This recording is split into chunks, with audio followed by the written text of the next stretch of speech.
चलिए एक नया चैप्टर स्टार्ट करते हैं क्लास 12 बायोलॉजी का, दैट इज रिप्रोडक्टिव हेल्थ, है ना। लेट मी से what is reproductive health first, ठीक है। उससे पहले हम बता दें व्हाट इज हेल्थ, ठीक है। हेल्थ का definition everybody knows, it is total well being, है ना। या फिर इसका दूसरा डेफिनेशन ये हो सकता है, it is the state of condition of state of total mental, physical, ठीक है, economical, social well-being,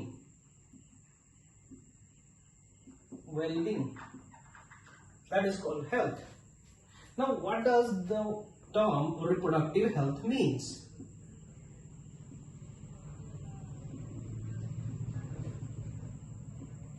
Reproductive health का मतलब क्या हो जाएगा? So, थोड़ा सा हम यहाँ पे चेंज करना चाहेंगे डेफिनेशन reproductive health का। Reproductive health कहने का मतलब होगा total well-being। यहाँ पे भी वही शब्द यूज करेंगे, total well-being, total सारा चीज अच्छा होना with respect to reproduction, ठीक ना। It is total well-being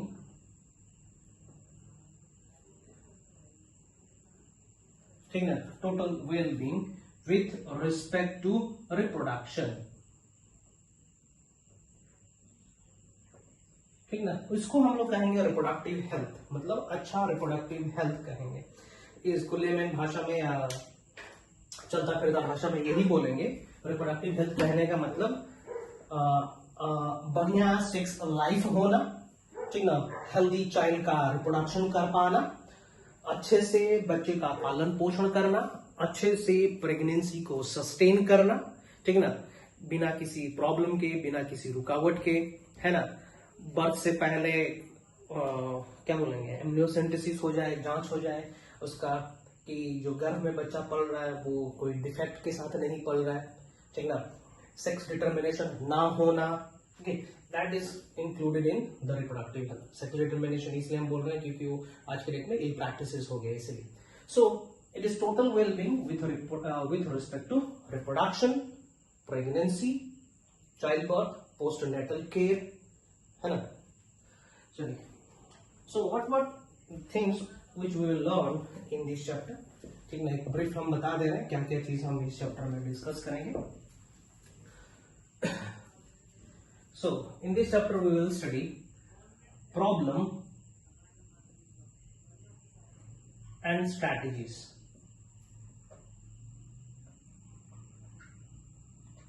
related to reproduction. Then we will study demography,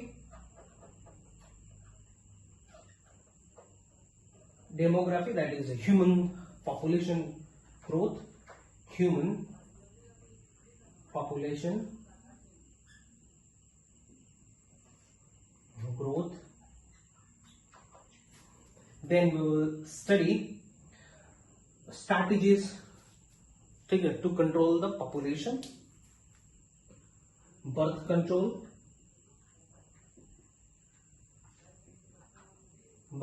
method. Then we'll study STDs, sexually transmitted diseases, then infertility,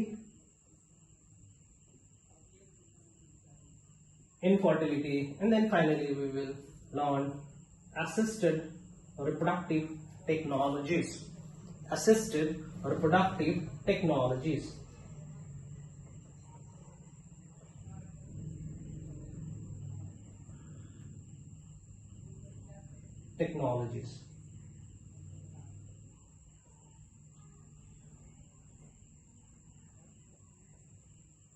okay, जो technologies जैसे कि gift हो गया, इन विट्रो फर्टिलाइजेशन हो गया, this is sexually transmitted diseases.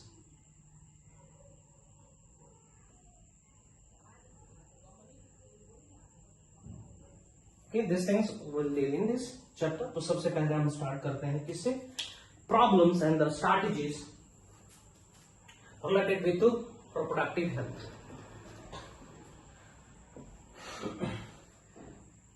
क्या क्या issues है इस देश में रिप्रोडक्शन से, वो सब डील करेंगे हम लोग।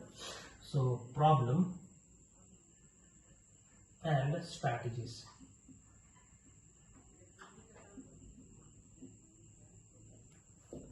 है ना। सो एक चीज हम जिक्र करेंगे यहाँ पे। हाँ, पहला चीज जिक्र करते हैं हाई पॉपुलेशन। हाई पॉपुलेशन और हाई पॉपुलेशन, ठीक ना, ये एक बहुत बड़ा प्रॉब्लम है हमारे देश के लिए। ठीक है। हाई पॉपुलेशन कहने का मतलब क्या होता है? हाई पॉपुलेशन कहने का मतलब होता है रिसोर्सेज कम होना और नंबर ऑफ इंडिविजुअल ज्यादा होना, that is called highly populated. या फिर बोल सकते हो the number of individual residing per area is more, है ना, that is called high population. So India का पॉपुलेशन हाई है, बहुत ज्यादा ही हाई है। We know we are the second largest populated country of the world, है ना। तो ये प्रॉब्लम कैसे है? How the high population is problem for us. High population के चलते we are not giving proper education, ठीक है, प्रॉपर हेल्थ फैसिलिटीज, ठीक ना, we are fighting with jobs, है ना, हाउसिंग के लिए, रहने के लिए, खाने के लिए, पीने के लिए, ऑलमोस्ट सभी चीजों में हम लोग को ज्यादा फाइट करना पड़ता है because of this high population, ठीक ना। हाई पॉपुलेशन से लड़ने के लिए इन ईयर 1951 गवर्नमेंट ने एक प्रोग्राम लॉन्च करी थी that was named as family planning.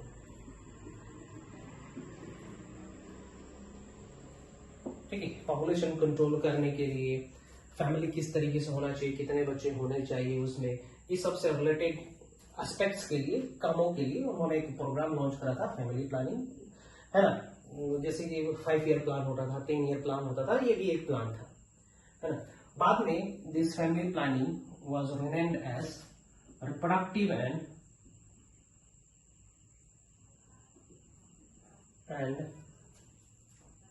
Child health care programme, child health care programme,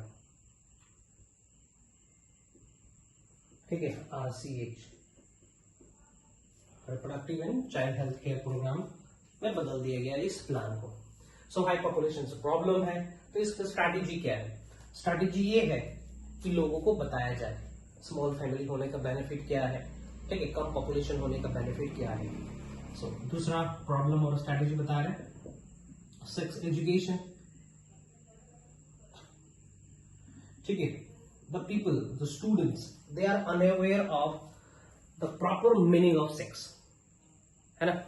सो इसलिए स्कूलों में, कॉलेजेस में, even moral science class 8 book के मोरल साइंस में देखोगे तो वहां पे सेक्स एजुकेशन का एक चैप्टर मिलेगा। वो इसलिए इंट्रोड्यूस करा गया है ताकि बच्चे जान सके what is the exact meaning of sex. Biologically ये बनाया गया है ना, कोई नया चीज नहीं है, ये हमारे आसपास एग्जिस्ट करता है, नेचुरल है ये। तो इसके बारे में हमें जानना चाहिए। इसका जो गलत चीजें हैं जिसके चलते हमारा पॉपुलेशन खराब हो रहा है ना, तो वो खराब ना हो, गंदे रास्ते पे ना जाए, गलत रास्ते पे ना जाए, इसीलिए प्रॉपर सेक्स एजुकेशन होना जरूरी है, ठीक ना। एडोलेसेंस स्टेज में ग्रोथ होता है, बहुत सारे बॉडी में चेंजेस आते हैं, जाहिर सी बात है, ये हो गए, नेचुरल है, ये होना है, होना भी चाहिए, है ना। तो उसको लेके मजाक नहीं उड़ाना है ना।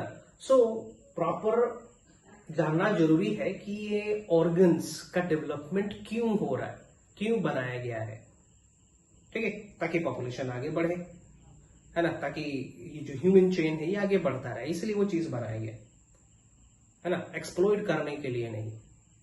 So proper sex education is important, जो दिया जा रहा है हम दे रहे हैं, आप लोग को पढ़ते हो, न्यूज़पेपर्स में पढ़ते हो, मैगजीन्स में पढ़ते हो आप लोग, ताकि सही मतलब आप लोग जानो, है ना। जो बदलाव हो रहा है वो जाहिर सी बात है, कोई अब एबनॉर्मल कंडीशन नहीं है वो सब। 3, ठीक है। तीसरा मिथ और टैबू,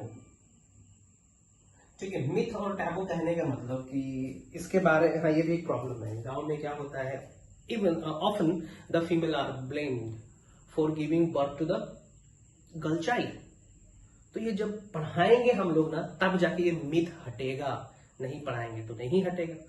होता है, आप लोग सब जानते हो कि भारत में फीमेल को ही दोषी माना जाता है, यही इसी का कारण, यही वो रिस्पॉन्सिबल है गर्ल चाइल्ड को जन्म देने के लिए, है ना। तो ये मिथ हटाना है हम लोग को। एक ये भी मिथ है कि जो गर्ल्स जब वो मेनार्च अटेंड कर लेती हैं तो they are not allowed to temples और मॉस्क, ठीक है। Church about I don't know about church, church में सबको अलाउड है, ठीक ना। मॉस्क में, टेम्पल्स में, ठीक ना, मेंस्ट्रुअल ब्लीडिंग के दौरान दे आर नॉट अलाउड। तो ऐसा नहीं होना चाहिए, दैट इज नेचुरल, भगवान ने बनाया है यार, तो भगवान की जगह पे जाने पे क्यों बाहर हो रहा है। तो ये सबको इराडिकेट करना है, इसलिए ये जरूरी है। ओके, मिथ और टैबू को हटाने के लिए, ठीक ना, मिथ और टैबू एक प्रॉब्लम है, तो इसको हटाने के लिए एजुकेशन देना जरूरी है। नेक्स्ट, ठीक है, providing proper health facilities to pregnant women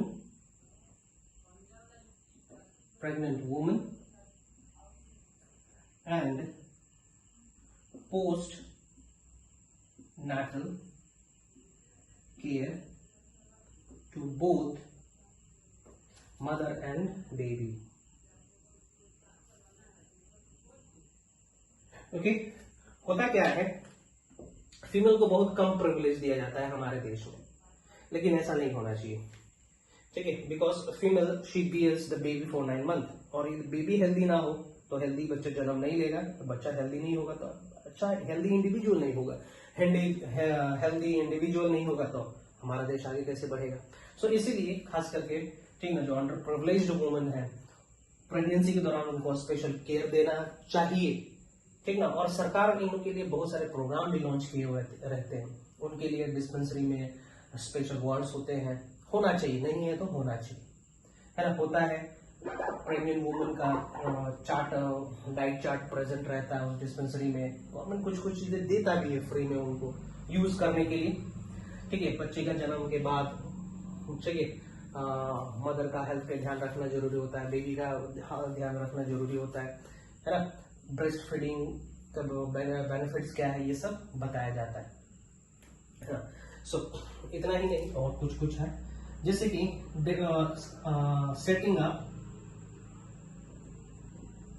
setting up of research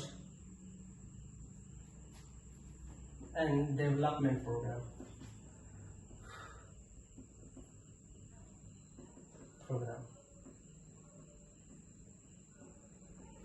ठीक है। Research and development programme related with reproductive health, है ना। रिसर्च एंड डेवलपमेंट करेंगे तभी तो नया नया तरीका हम लेकर आएंगे, है ना, रिप्रोडक्शन से रिलेटेड, ओके, बच्चे के हेल्थ से रिलेटेड, प्रेग्नेंट वुमन के हेल्थ से रिलेटेड।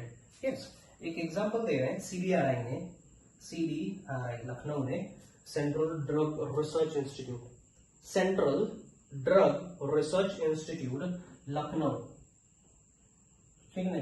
इसने क्या करा, एक दवा निकाली है सहेली, ठीक है, सहेली दवा का निर्माण करा है इसने। दैट सहेली it is use for the contraceptive method, ठीक है, बर्थ कंट्रोल पिल है ये। तो ऐसे रिसर्च करके अच्छे अच्छे प्रोडक्ट्स निकालना है ताकि पॉपुलेशन भी हमारा कंट्रोल रहे, ठीक है, बेबी का हेल्थ भी सही रहे, मदर का भी हेल्थ सही रहे।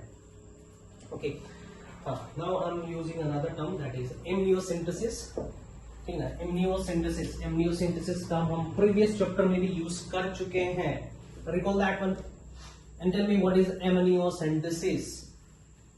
Amnion, recall the amniotic fluid, did you reach there. Amniocentesis का सुविधा होना चाहिए,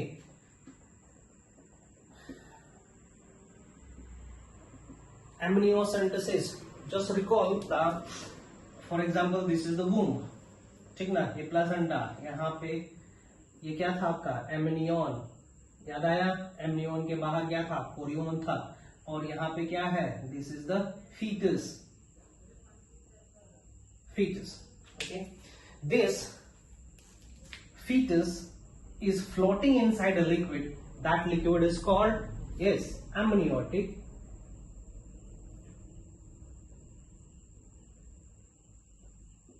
amniotic fluid.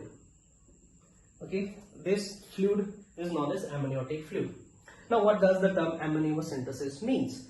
Amniocentesis का मतलब होता है मदर बॉडी के बाहर से एक इंजेक्शन इसमें पेनिट्रेट करना और वहां से कुछ फ्लूइड को निकालना।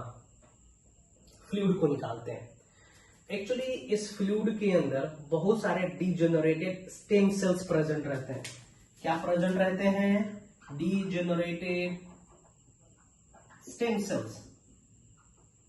These stem cells has the totipotency. These stem cells has the property to give rise to liver, heart, kidney, lungs, muscles, fat cells, nerve cells, है ना?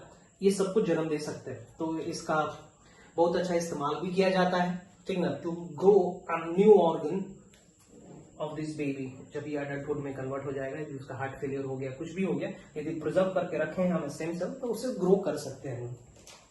हाँ जी, what this fluid contains? These fluid contain degenerated stem cells। कहने का मतलब cell इसके पास है, okay, cell इसके पास है। सो जब हम फ्लूइड निकाले थे तो इस फ्लूइड में क्या प्रेजेंट है? सेल है, and we know that it cell has its nucleus. Cell के पास न्यूक्लियस है। Now nucleus means what? DNA, है ना? सो करते क्या है हम इस डीएनए का इस्तेमाल कैसे करते हैं? सो इस डीएनए को हम लोग स्टडी करते हैं।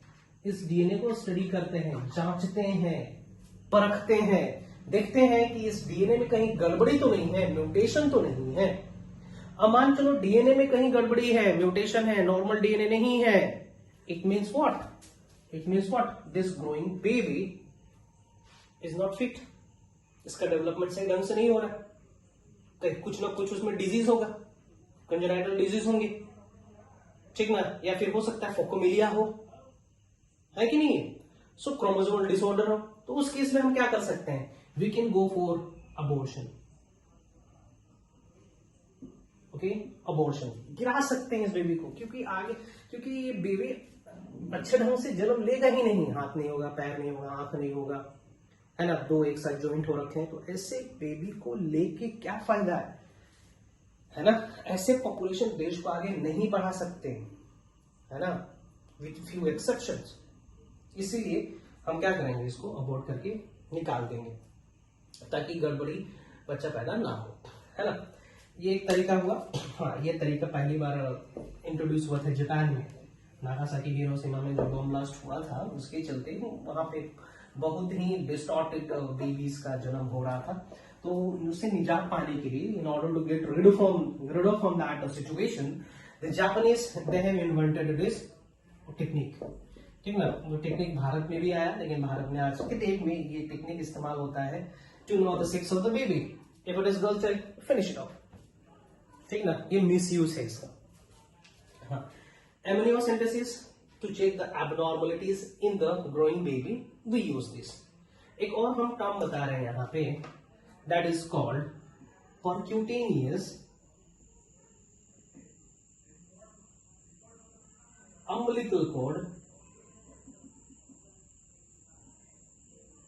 umbilical cord blood sampling।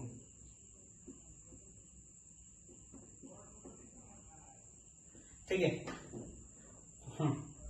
Percutaneous umbilical cord blood sampling, PUBS। ये इससे थोड़ा सटीक एनालिसिस देता है डीएनए का, है ना? This PUBS is done here, ठीक है? अम्बिलिकल कोड से हम, अम्बिलिकल कोड में जो वेन है, आर्टरी है, उसमें से हम रेड ब्लड सेल को निकालते हैं, है ना? वो रेड ब्लड सेल निकालते हैं इमेच्योर, ठीक है, मेच्योर नहीं, मेच्योर रेड ब्लड सेल में न्यूक्लियस नहीं रहता। तो जो इमेच्योर होगा उसमें फिर ब्लड निकालेंगे और उसका न्यूक्लियस चेक करते हैं हम लोग, है ना, सही है कि नहीं है। ये थोड़ा सटीक तरीका है, इसमें भी डीएनए नहीं देखते हैं, इससे ज्यादा सटीक तरीका है, ठीक ना? ये ज्यादा रिलायबल तरीका है देन एमनियोसेंटेसिस।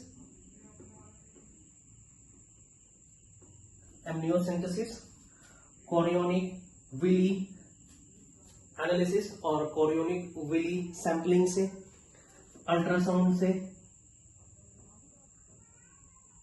ठीक ना? इन सभी से ये अच्छा तरीका है, बहुत अच्छा रिजल्ट देता है ना?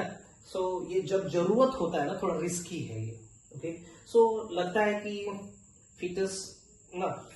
फीटस गड़बड़ ग्रो कर रहा है ना, गड़बड़ है, तब जाके रिस्क लेके ये प्रोसेस परफॉर्म किया जाता है। ओके, चलिए इम्यूनोसिंथेसिस, रिसर्च एंड डेवलपमेंट और बहुत कुछ है, द प्रॉब्लम्स एंड स्ट्रैटेजीज। तो मोटा मोटी यहाँ लोगों को अवेयर किया जाता है about STDs, sexually transmitted disease. पता होना चाहिए what is sexually transmitted disease, how it is transmitted to a healthy person, तब ना जाके भैया इससे दूर रहेंगे। HIV कैसे होता है ना, गोनोरिया, सिफाइलिस कैसे होते हैं, लोगों को बताना जरूरी है, तो बताया जाता है, ठीक ना, ताकि दूर रहे। अरे भैया किसी के बारे में जानकारी रखेंगे तभी तो उससे दूर रहेंगे या फिर उसके पास जाएंगे। Now this Wuhan 19, everybody knows what is Wuhan 19। हाँ, इससे बचना है तो ठीक ना, हमें क्या करना होगा, तो इसीलिए पढ़ाया जाता है, इसीलिए आपको बताया जा रहा है कि हाँ भैया कोविड-19 ऐसा ऐसा है, ऐसे ऐसे फैलता है, जानकारी रखो तो बच रहोगे। तो हम HIV STD के बारे में आपको जानकारी देंगे, आप जानकार रहोगे, आपको रिसोर्स पता है, आपको सोर्स पता रहेगा कि ये डिजीज कहाँ से फैलता है ना, कैसे कैसे सिचुएशन में फैलता है, जानोगे तभी तो बचे रहोगे। तो इसलिए तो आपको बताया जा रहा है, तो इस चीज के बारे में जानकारी जरूरी है। Again it comes under sex education, ठीक है। चलिए, ये तो हो गया आपका प्रॉब्लम्स एंड स्ट्रैटेजीज मोटा मोटी। नाउ वो क्या क्या स्ट्रैटेजी है, गवर्नमेंट ने पॉपुलेशन को कंट्रोल करने के लिए, क्या क्या स्ट्रैटेजी अपनाया है, ठीक ना। व्हाट आर द स्टेप्स, ठीक ना, what are the steps obtained by government to reduce the population or to control the population, reduce the population गलत होगा, ठीक ना। कोई भी ग्राफ को यदि पॉपुलेशन से रिलेटेड है तो कोई भी ग्राफ को हम नीचे नहीं ला सकते, ठीक ना। Means if we are this many crores, 1.36 crores, ये ग्राफ नीचे आने का मतलब क्या है, मरना पड़ेगा लोगों को, ज्यादा लोग मरेंगे तभी तो नीचे आएगा। खैर, इसीलिए हम पॉपुलेशन कंट्रोल शब्द यूज करेंगे, ज्यादा सही रहेगा। पॉपुलेशन डिक्रीज ये ज्यादा सही नहीं रहेगा, कंट्रोल हो जाए काफी है, डिक्रीज करने की जरूरत नहीं है, अपने आप डिक्रीज हो जाएगा। जैसे कि मैंने आप लोगों को बहुत बार बताया था, गंगा नदी साफ करने की जरूरत नहीं है, just stop throwing dirt in that, automatically it will get clean. And see today's news, day before yesterday's news, भाई गंगा अपने आप साफ हो गई। क्यों हो गई, कुछ मत करो, हो जाएगा। वैसे ही पॉपुलेशन कम करने की जरूरत नहीं है, कंट्रोल करने की जरूरत है, अपने आप it will come to the normal position. हाँ, strategies opted by government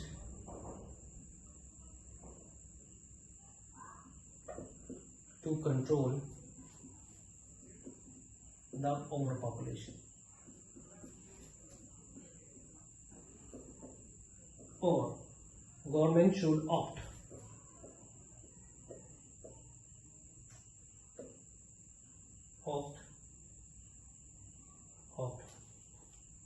should opt these statements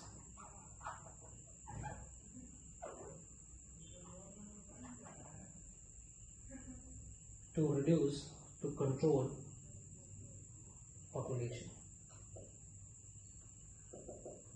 मतलब गवर्नमेंट ने क्या क्या स्टेप्स अपनाया है या फिर क्या अपनाना चाहिए ताकि पॉपुलेशन कम हो। सबसे पहला फैमिली प्लानिंग,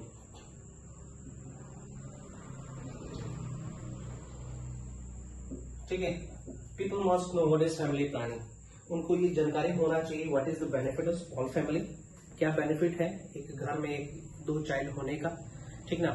अरे यार, उतना ही पैदा करो ना जितना को आप अच्छे से शिक्षा दे सकते हो। If you can give good education, good health facilities to dozen of children, you go for that, है ना। यदि नहीं दे सकते तो just have 1 or 2 child, I must say just have only 1 child, है ना। ओके, आजकल न्यूज में आप देख रहे होंगे, हमेशा आज के डेट में न्यूज चैनल बिहार और यूपी पे फोकस किया हुआ है। आप हैरान हो जाओगे, हैरान होते भी होगे। लोग यार 25 साल 28 साल के युवा लोग आ रहे हैं 1,500 1000 किलोमीटर पैदल चल के खुद आ रहे हैं, अपने वाइफ के साथ आ रहे हैं, अपने छोटे छोटे बच्चों के साथ आ रहे हैं पैदल। क्यों पैदा करना यार 2-3 बच्चे जब आप एक को अच्छे से नहीं ढंग से दे सकते हो education? Why to have so many children? है ना? You want to complete the sexual desire, things are there, use that. इसलिए तो पढ़ा रहे हैं हम आप लोग को, इसलिए तो आप उन लोगों को भी पढ़ाया गया होगा कहीं ना कहीं। क्यों नहीं फॉलो कर रहे हो? नहीं फॉलो करोगे तो भुगतो। ठीक है। फैमिली प्लानिंग जानकारी होना चाहिए कि कितने बच्चा पैदा करना है, कब करना है, एक बच्चे के बाद दूसरे बच्चा पैदा करना है, कितने गैप रखने हैं। पीपल मस्ट नो, जरूरी है ये, तब जाके हेल्दी होंगे। एक छोटा बच्चा बड़े, है ना, ठीक है, बड़ा भाई छोटा भाई होता है ना, होता है क्या कभी कभी यार ये छोटा भाई मेरे को रेस्पेक्ट नहीं दे रहा, इट हैपन। जब गैप कम होगा तो रेस्पेक्ट नहीं देगा, समझ में क्या वैल्यू होगा? हाँ आज के डेट में बोल सकते हैं हाँ दोनों दोस्त की तरह आ रहे हैं, ठीक है, लेकिन अंदर क्या फीलिंग होगी आप समझ सकते हो, है ना? तो दो बच्चों के बीच में प्रॉपर गैप होना जरूरी है। Family planning, then incentives. Government को ऐसा करना चाहिए कि जो भैया एक बच्चे वाले हैं, 2 बच्चे वाले हैं, उनको गवर्नमेंट जॉब मिलेगा, या फिर गवर्नमेंट की सारी फैसिलिटीज उनको ही अवेल किया जाएगा। जो 2 से 3 होंगे गवर्नमेंट जॉब से सेट आउट कर देना उनको, ठीक है, और भी कोई सुविधा नहीं मिलेगा। करना पड़ेगा, ऐसे स्टेप्स लेने पड़ेंगे, है ना? नहीं लोगे तो कुछ नहीं होने वाला है, ध्यान में रखना। ये इंसेंटिव्स करना पड़ेगा, इंसेंटिव्स देना पड़ेगा। Then use of slogan, awaring people, ठीक है, ठीक है, स्लोगन पीपल को अवेयर करना, हम दो हमारे दो, ठीक ना, बॉय और girl only one will do, है ना, 1 चाइल्ड पॉलिसी। आज के डेट में जाओ बैंगलोर के सर्वे ले लो, बेंगलुरु में, कर्नाटक में, हाँ कर्नाटक दैट इज, ठीक ना, उसका बेंगलुरु कैपिटल है, ओके। तमिलनाडु ले लो, मद्रास में ले लेंगे, मतलब जो साउथ पोर्शन हो गया, दिल्ली ले लो। आज के डेट में देखोगे जो नई युवा है, they are going for only 1 child और हार्डली 2। बढ़िया है, बहुत अच्छा, I am happy with that. Okay, use of slogan, ठीक ना, हम दो हमारे दो, बॉय और girl only one will do, 1 child policy, like that. Okay, ये सब कुछ स्ट्रैटेजी है जो गवर्नमेंट कर रही है, करना चाहिए, ठीक है। Defining a marriageable age,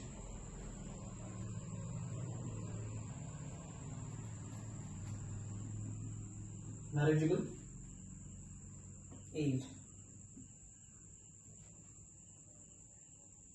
marriageable age define करना, सेटअप करना, गवर्नमेंट ने करा है, ठीक ना। जैसे कि for boy the marriageable age is 21 year, ठीक ना। A boy who has attend the year of 21 then he can get wed, ठीक ना। Girl who has attained the age of 18 she can go for wedding, like that। तो इसमें भारत सरकार ने कर रखा है, भारत में है ना। सो ये सब स्ट्रैटेजीज कुछ गवर्नमेंट ऑप्ट करा है, करना चाहिए। I am stopping here. Next हम करते हैं demography. Demography means the study of human population, demography of human population।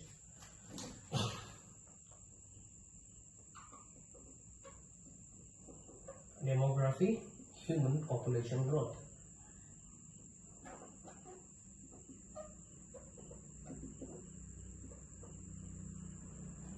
growth study, ठीक है। Human population growth study that is called demography, ठीक है।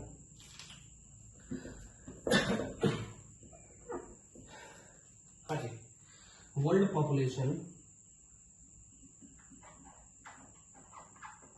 दुनिया का बात कर रहा हूँ। World population during 1900 it was something around 3 billion, 3 billion है, ठीक ना।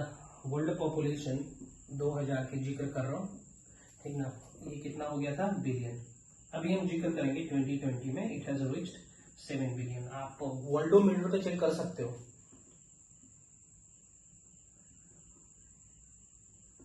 वर्ल्डोमीटर गूगल करोगे वर्ल्डोमीटर, पता चल जाएगा कि अभी का पॉपुलेशन कितना है, कितने लोग बर्थ ले रहे हैं, मर रहे हैं। कोरोना वायरस का भी डाटा मिल जाएगा आपका वर्ल्डोमीटर पे, है ना। This is the current population. Bharat का जिक्र करते हैं, ठीक है। भारत का जिक्र करेंगे तो 1947 के आसपास या 60s का 47 बोलो, जब हम आजाद हुए थे उसके आसपास हमारा पॉपुलेशन था समथिंग अराउंड 36 करोड़, है ना। 36 करोड़ से के आसपास था, ठीक है। 2000 आते आते हमारा पॉपुलेशन बढ़ गया कितने करोड़ के आसपास, है ना। यदि हम अब का जिक्र करेंगे, 2020 का जिक्र करेंगे तो वी आर समथिंग अराउंड 1.36 या 30 करोड़ ही ले, कितना करोड़ है। सो ये पॉपुलेशन बढ़ा है क्योंकि अच्छा हेल्थ फैसिलिटी आ गया, है ना। हेल्थ फैसिलिटी आया, होता क्या था पहले, होता ये था, ठीक ना। आप देखोगे दादाजी लोग से पूछेंगे, दे विल से कि फलाना का 10 बेटे थे, 12 बेटे थे, मेरा 12 बेटियां थी। होता था ऐसा, होता ही इसलिए था ना क्योंकि डेथ रेट ज्यादा था। मान के चलो कोई व्यक्ति ने 10 बच्चे पैदा किए, बीमारी के चलते मरने के बाद 3 या 2 ही बचते थे, इसलिए बर्थ रेट ज्यादा होता। जैसे जैसे हेल्थ फैसिलिटीज बढ़ता गया डेथ रेट कम हुआ, लेकिन लोगों का मेंटेलिटी वही था, अरे यार हमारे पूर्वज तो कहा गए हैं 10-15 बच्चा पैदा करना है, ठीक है कर दिए, मरा कोई नहीं, सारे के सारे जी गए, पॉपुलेशन धड़ल्ले से बढ़ गया, है ना। सो डेमोग्राफी और इस पॉपुलेशन को स्टडी करने के लिए स्टडी कर सकते हैं with the help of certain factors, certain data, ठीक है। It can be study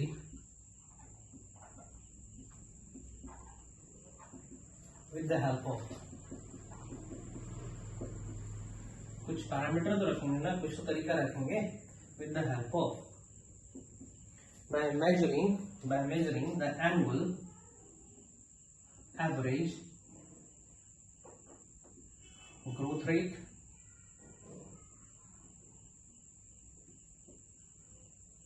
by measuring the average annual growth rate, by measuring the doubling time measure करके हम स्टडी कर सकते हैं पॉपुलेशन की, by studying the growth rate. Now let me say what is annual average growth rate.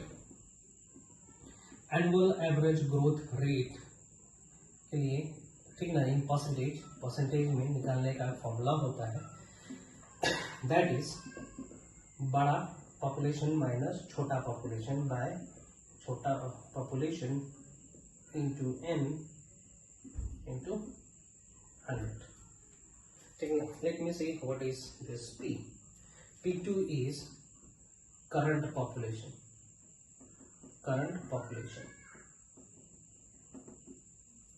ठीक ना। P1 क्या हो जाएगा, previous population, previous census population, ठीक ना। n क्या हो जाएगा, n is number of year time between 2 census, है ना। then we will get annual average growth rate, ठीक है। फॉर्मूला याद रखेंगे इस तरीके से, है ना, सिंपल है। नाउ डबलिंग टाइम का मतलब क्या हो जाएगा,